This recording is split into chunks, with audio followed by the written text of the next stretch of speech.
5 నెలలుగా గత 5 నెలలుగా హైదరాబాద్ తెలంగాణ పేద ప్రజలు అరచేతిలో ప్రాణం పెట్టుకొని బిక్కుబిక్కుమంటూ బతుకుతూ ఉన్నారు. మొట్టమొదటి ఎక్కడ మొదలైంది? హైదరాబాద్లో ఉన్నటువంటి చెరువుల పక్కపొంటి కట్టుకున్నటువంటి బస్తీలు కావచ్చు, పేదలు కొనుక్కొని కట్టుకున్నటువంటి ఇళ్ళు కావచ్చు, హైడ్రా పేరిట నోటీసులు లేకుండా కనీసం సామాన్లు తీసుకుపోతాం, మీ కాళ్ళ మొక్కుతామని చెప్పి కాళ్ళ మీద పడ్డప్పటికి కూడా బూటు కాళ్ళతో తన్ని ఆ ఇల్లు కూలగొట్టినటువంటి తీరు యావత్ తెలంగాణ ప్రజానికంలో ఒక ఆందోళన మొదలైంది. ఈ ముఖ్యమంత్రి పేదల కోసం, ఈ ముఖ్యమంత్రి ఏదో ఉద్ధరిస్తాడని చెప్పి మేము ఓట్లేస్తే ఈ ముఖ్యమంత్రి వాళ్ళకం చూస్తూ ఉంటే పేదల ఇండ్లు కూలగొట్టి గూడు లేకుండా చేసి ఇలా మా బతుకుల్లో మట్టి కొడుతున్నాడు అనేటువంటి భావన అప్పుడే వచ్చింది. నేను 4-5 నెలలుగా అనేక చెరువుల దగ్గర తిరిగినా. అది షెఫిల్గూడ చెరువు కావచ్చు, అది అల్వాల్ చెరువు కావచ్చు, బోయినపల్లి చెరువు కావచ్చు, కూకటపల్లి నల్ల చెరువు కావచ్చు, ఇవాళ 70 ఏళ్ళ క్రితం కట్టుకున్న ఒడ్డెర కాలనీ జొన్నల బండ కావచ్చు. ఎక్కడికి పోయినా ఒకటే మాట, బిడ్డ మేము 70 ఏళ్ళ నుంచి ఉన్నాం బిడ్డ, మేము 50 ఏళ్ళ నుంచి ఉన్నాం బిడ్డ, మేమంతా 60 గజాలు 70 గజాలు ఇళ్లల్లో పని చేసుకొని కూరగాయలు అమ్ముకొని మా సర్వస్వాన్ని ఇక్కడ పెట్టుకున్నాం బిడ్డ అని చెప్పి వాళ్ళు ఏడుస్తున్న తీరు నిజంగా బాధేసింది.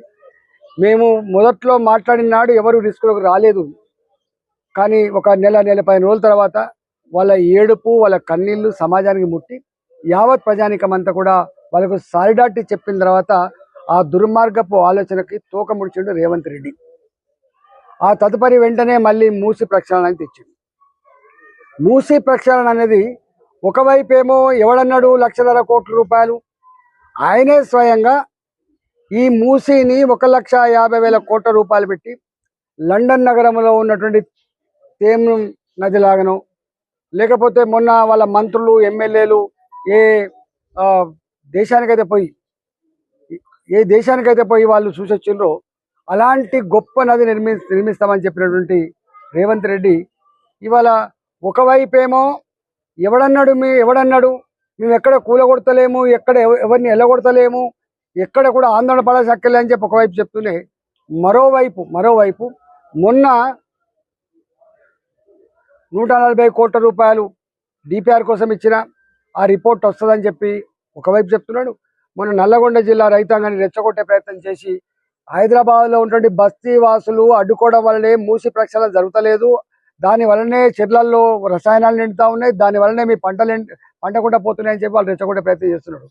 ఇవాళ ఇక్కడ నేను 3 నెలలే పనిగిరి కాలనీ కావచ్చు, మారుతి నగర్ కావచ్చు, ఇక్కడ తిరుగుతున్నప్పుడు ఎంత భయంకరమైన సత్యాలు బయటకు వస్తున్నాయంటే, మీరు ఇప్పుడు షూట్ చేసుకోండి, ప్రతి ఇంటి యజమాని కోర్టుకు పోయి 20,000 30,000 రూపాయలు ఖర్చు పెట్టుకొని 50,000 ఖర్చు పెట్టుకొని మా ఇల్లు కూలగొట్టొద్దని చెప్పి స్టే తెచ్చుకున్నారు వాళ్ళు.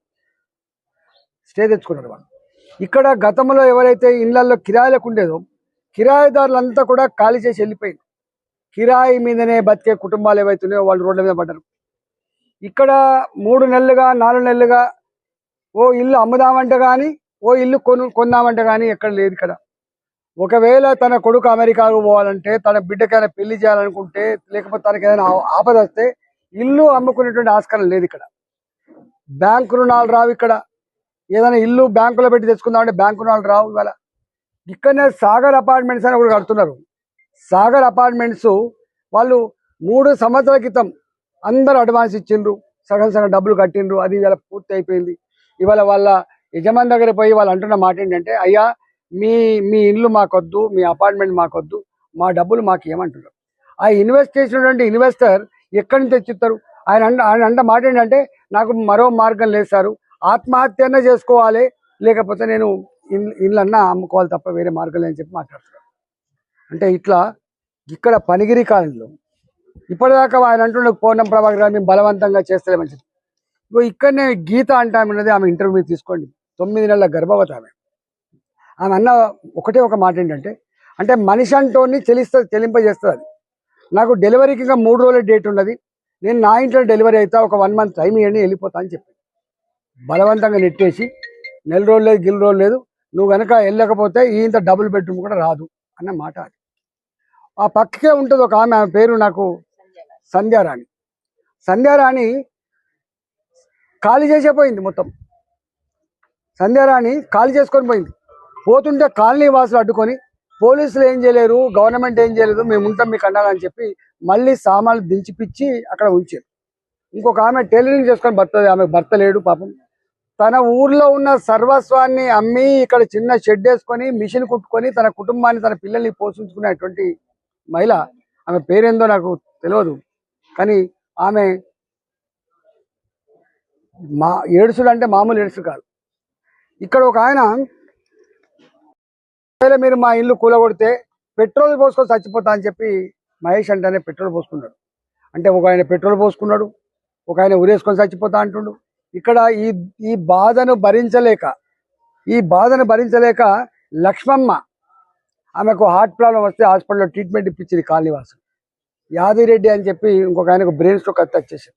వీళ్ళు అంటున్న మాట ఏంటంటే, సరే మీరు రాకముందు బిక్కుమండు బతికినాం, ఇవాళ కొంచెం ధైర్యం వచ్చింది, కానీ మళ్ళీ ముఖ్యమంత్రి గారు నెల రోజులలో మూసి ప్రక్షాళన మొదలు పెడతాం, బీజేపీ నాయకుల మీద బుల్డోజర్లు ఎక్కిస్తాం, ఎవడడ్డం వచ్చినా ఊరుకునే లేదు, ఏ రాజేందర్ నీకు పిచ్చి కుక్క కడితే చచ్చిపోతాం అని చెప్పి ఎప్పుడైతే హెచ్చరికలు చేస్తాడో, ముఖ్యమంత్రి కాబట్టి ముఖ్యమంత్రి దగ్గర అనేక రకాల హంగులు ఉంటాయి కాబట్టి అవి విన్నప్పుడల్లా ఏమవుతుందంటే వీళ్ళ గుండెల్లో రైలు పరిగెత్తున్నాయి.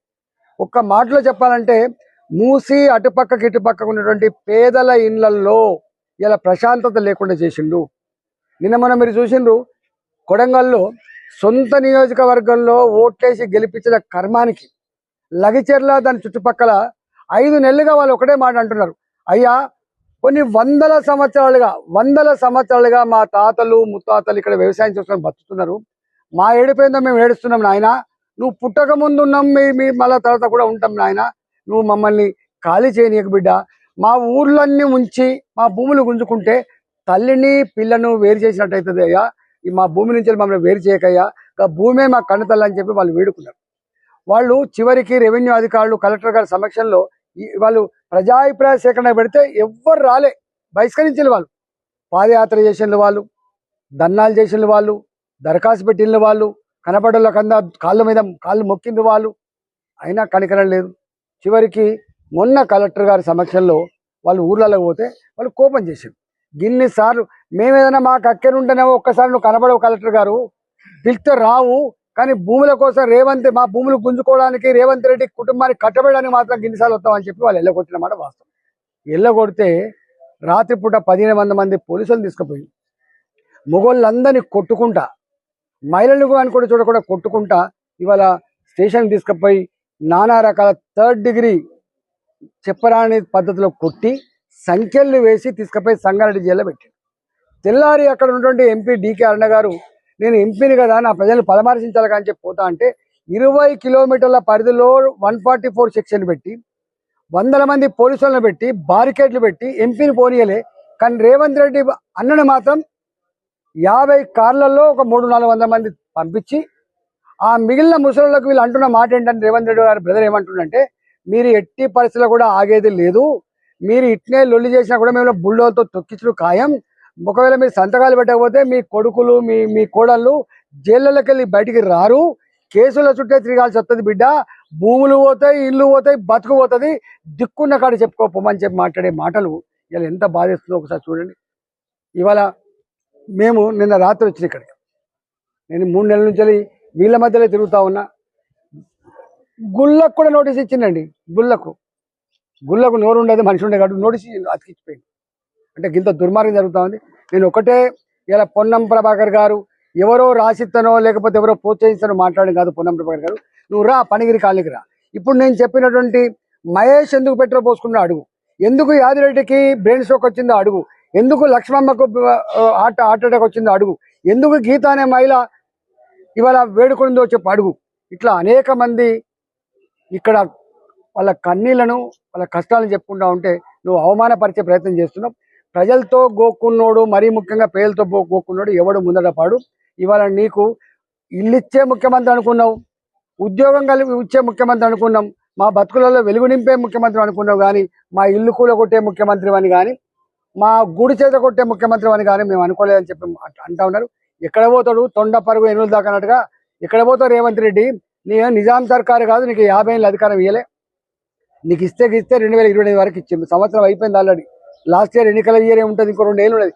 ఈ 2 ఏళ్లకు మిడిసి పడకు, భూమి మీద నడిచే ప్రయత్నం చెయ్యి, పిచ్చి వేషాలు బంద్ చేసుకో. ఎవడు చెప్తుంది నీకు ఈ పైసలు నువ్వు పోయేటప్పుడు వస్తాయనుకుంటున్నావా? ఆస్తులు పోయేటప్పుడు రావు, అంతస్తులు పోయేటప్పుడు రావు, నీ హోదా పోయేటప్పుడు రాదు. చివరికి నువ్వు పోతున్నప్పుడు మంచిగుండనే అని చెప్పి నలుగురు ప్రజల ఆశీర్వాదం కావాలి కానీ గిననా అని చెప్పే పరిస్థితి తెచ్చుకోకు, మంచిది కాదు. మేము అనుభవం కలిగిన వాళ్ళగా చెప్తాం. మీరు రాజకీయాల కోసం మాట్లాడతారు. మాకు రాజకీయాలు ముఖ్యం కాదు, మాకు హోదాలు ముఖ్యం కాదు. కానీ 25 ఏళ్ళుగా మేము తెలంగాణ ప్రజల యొక్క దుఃఖాన్ని చూసిన వాళ్ళం. మేము ఇవాళ ఇదే మల్లన్న సాగర్లో గ్రామాలన్నీ కూడా ముంపుకు గురవుతుంటే వాళ్ళందరినీ డిస్ప్లేమెంట్ చేస్తే మంచి బంగ్లాలు కనబడతాయి, రోడ్లు కనబడతాయి. కానీ 13 ఎకరాలు 15 ఎకరాలు భూములు కలిగిన రైతులు ఇలా ఒక్క గుంటెడు భూమి లేక ఇలా వాళ్ళ దగ్గర పనిచేసే కూలీల లాగా జత కలిసి ఇలా అడ్డ మీద కూలీలుగా మారిపోయిన చరిత్ర నువ్వు మర్చిపోకు. నువ్వు అంటున్న ఏమి నౌకలు ఇస్తావా? ఇప్పుడు నీకు ఇక్కడ ఇంటర్నేషనల్ ఎయిర్పోర్ట్ కట్టింది శంషాబాద్ దగ్గర, వాళ్ళ భూములన్నీ కూడా గుంజుకున్నారు. భూములు పోని వాళ్ళకేమో ఎకరం 40 కోట్లు 50 కోట్లు అని చెప్పి మురిసిపోతున్నారు. భూములు కోల్పోయిన వాళ్ళు ఏమైంది? వాళ్ళు పోయి ఆ ఎయిర్పోర్ట్లో పనిచేస్తే టాయిలెట్ కడిగే కాడ, టీలు అందించే కాడ, నేను అన్నది ఏ ఊరమ్మా అంటే, అయ్యా నా ఊరు ఈ శంషాబాదు, నాది 3 ఎకరాల భూమి పోయింది, ఇలా ఇవాళ ఉంటే 100 కోట్ల అవు బిడ్డ, ఇలా 8,000 రూపాయలకు 9,000 రూపాయలకు పనిచేస్తున్న బిడ్డ అని చెప్పి ఆమె మాట్లాడుతుందంటే, ఇలా ఎవడు నువ్వు? ఈ పోలేపల్లిలో భూములు పోయినాయి, మహబూబ్నగర్లో ఏమిచ్చింది అక్కడ? ఇవాళ ఎవ్వడు కూడా పెద్ద పెద్ద నౌకర్లు ఇయ్యరు. ఇక్కడ ఫార్మా కంపెనీలు వచ్చినా నువ్వు ఏం చేయదలుచుకున్నావు? మూసి అటుపక్కకి ఇటుపక్కకు అంతటి భూములు తీసుకోవట్లేదు. వాళ్ళకు కన్ను, వాళ్ళకు కొత్తపేట మీద పడ్డది కన్ను, వాళ్ళకు మారుతినగర్ మీద పడ్డది కన్ను, వాళ్ళకు రామంతపూర్ మీద పడ్డది. ఎందుకంటే ఇది మంచిగా ఉన్నది, విలువైన భూమి ఉన్నది. ఇక్కడ గజం 1,00,000 రూపాయలు ఉన్నది. ఇక్కడ ఈ భూములన్నీ కూడా గుంజుకొని అదాని లాంటి అంబానీ లాంటి కట్టబెట్టి ఇక్కడ పెద్ద పెద్ద చూసినాం. నేను జ్యోతి పేపర్లు వేసిండు, ఒక పెద్ద సిటీ కట్టినట్టుగా 20 అంతస్తుల 40 అంతస్తుల భవనాలున్నట్టుగా మంచి బ్రహ్మాండమైన చెట్లు, ఆ విజువల్స్ అన్ని వేసి ఇవాళ చూపిస్తున్నారు. నీ రంగుల ప్రపంచం కాదు బిడ్డ. మేము ఒక తరానికి తరమే కన్న బిడ్డల్ని వేసుకొని కనిపించిన అమ్మా నాన్నను కన్న ఊరిని వదిలిపెట్టి ఇక్కడికి వచ్చినాం. ఒక తరం కష్టపడితే 60 గజాలు 70 గజాలు కొనుక్కొని మీ ఇల్లు కట్టుకుంటే ఇవాళ మా ఇళ్లను గుంజుకొని మా బతుకులలో మట్టి కొట్టకని చెప్పి ఇలా అంటుంటే నువ్వు ఇంకా పట్టించుకోకపోతే మాత్రం పిచ్చి పని చేస్తే మంచిది కాదు. నేను చిలక పలుకులు పలికే మంత్రులారా, కాంగ్రెస్ పార్టీ నాయకులారా, ఇట్లాంటి అహంకారపూరితమైన నీ ముఖ్యమంత్రి మాటలతో మీరు ప్రజల చేతుల్లో తిరగకుండా వచ్చే పరిస్థితి వస్తుంది. ప్రజలే మీ ఎంట పడే పరిస్థితి వస్తుంది. బుల్డోజర్లు మా మీదకి రావు బాబు, బుల్డోజర్లు మా మీదకి రావు. రేపు బుల్డోజర్లు మీ మీదకి వస్తాయి. మూసీ నదిలో కాంగ్రెస్ పార్టీని పాతరేసేదాకా తెచ్చుకోకండి అని చెప్పి కాంగ్రెస్ పార్టీని హెచ్చరిస్తున్నా. ఈ పిచ్చి ప్రతిపాదన బంద్ చేయమని చెప్పి కోరుతున్నా. ఈ ఇల్లు కూడా చేసుకో, మంచిగా జీడిమెట్ల నుంచి వచ్చిన కెమికల్ వాటర్ రాకుండా చేసుకో, ఇవాళ డ్రైనేజీ వాటర్ రాకుండా చేసుకో, మూసీలో మంచి కొబ్బరి నీళ్ళు లాంటి నీళ్లు పారించే ప్రయత్నం చేయి, వరదలు రాకుండా అటుపక్క ఇటుపక్క సిమెంట్ కాంక్రీట్తో మంచి కరకట్టలు వేసుకో. ఇవాళ అవసరమైతే పూటకెత్తి 1,50,000 కుషకులు అంటున్నావు, 2 లక్షల కుషకు నీళ్లు పట్టేటువంటి మూసీ నది బయటపడే గట్ట చేయి. కానీ ఈ పిచ్చి పని చేస్తే ఏమొస్తుందని చెప్పి రేవంత్ రెడ్డి నువ్వు ముఖ్యమంత్రి కావచ్చు కాక కానీ నువ్వు నిజాం సర్కారు కాదనే విషయం మర్చిపో. మా ప్రజల ఆశీర్వాదంతో నీకు అధికారం వచ్చిన విషయం మర్చిపోద్దని చెప్పి హెచ్చరిస్తా ఉన్నా.